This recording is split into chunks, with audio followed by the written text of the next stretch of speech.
We started 2005, me and my two sisters, and by then I had worked like many years in the business as a buyer for H&M and with PR and marketing for many companies. And my middle sister, she was a designer, and my youngest sister, she's 16 years younger than me. She was just 20 when we started, and she had worked many years in a shop, in a boutique.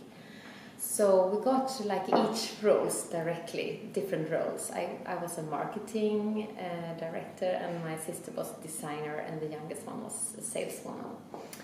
And when we started, we knew we wanted to do something special about the company, and so we put up this vision that we wanted to empower influential women in many generations, not like a specific age, more like a specific lifestyle. By the time we started, something happening with Swedish designers. We got very many good designers in Sweden by 2005, around that age, and actually the media changed, the media landscape changed by that time. And before that, like the business, the daily newspaper, and so they didn't really speak about fashion business as a business. Mm-hmm. It was more like a fun, creative things that you did. Mm-hmm. But now, the last 10 years, they have actually lifted up, and it has been accepted as a real business, you can say. And actually, what has happened is that the Swedish people now love the Swedish brands, and I think it's very nice that we love our own stuff, because before it was more that you wanted to look at the international brands, and it was more interesting what the international ones did. But today we're very proud of what we do in Sweden, and I think that's very nice for the Swedish culture and Swedish business overall. I think from our perspective, it's not like a women's perspective, it's like overall for the business actually. I never felt that it was a women perspective difficulty in something. More and more I feel more and more respect in what we do. It is still a lot of men in the business from different perspectives. There's suppliers and it's a lot of men.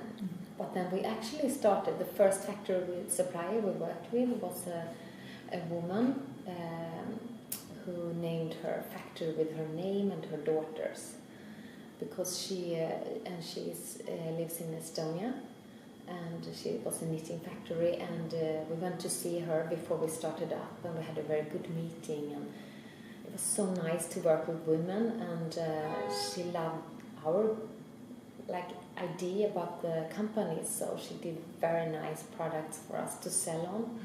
And then we started to work with her and worked ever since with her. And she actually started her company herself after the war, and we started to build up our own businesses. The fashion industry is a very difficult business. It's almost like they compared with the car industry before, that we have a very long product development time. So we have like from when we start to develop a new collection, it takes like 1.5 years from start to until we reach the shops and until we can invoice our customer. 2009 we decided, since after the 2008 total collapse in the economy, we said, okay, either we stop now or we fight. And then we said, let's fight about this, and so we kind of we did everything the opposite. We hired 100% more people.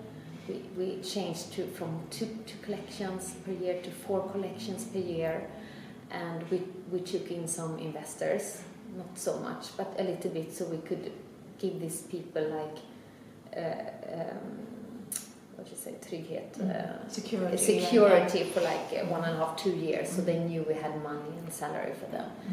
And then actually the year after that, 2010, we increased by 80%. And I think that's actually one of our strongest part, that we are very brave. We are not afraid at all. And we don't see the problems in anything. We more like think of the possibilities. And I think that's some entrepreneurial thing that you need to have. But I think that is actually one of the thing that we all three sisters have with us and that's actually from our grandmother, and her name was Dagmar. And she was taking care of us a lot, and she didn't have that much money, but she sewed for all her friends and for us. She sewed and knitted all our clothes.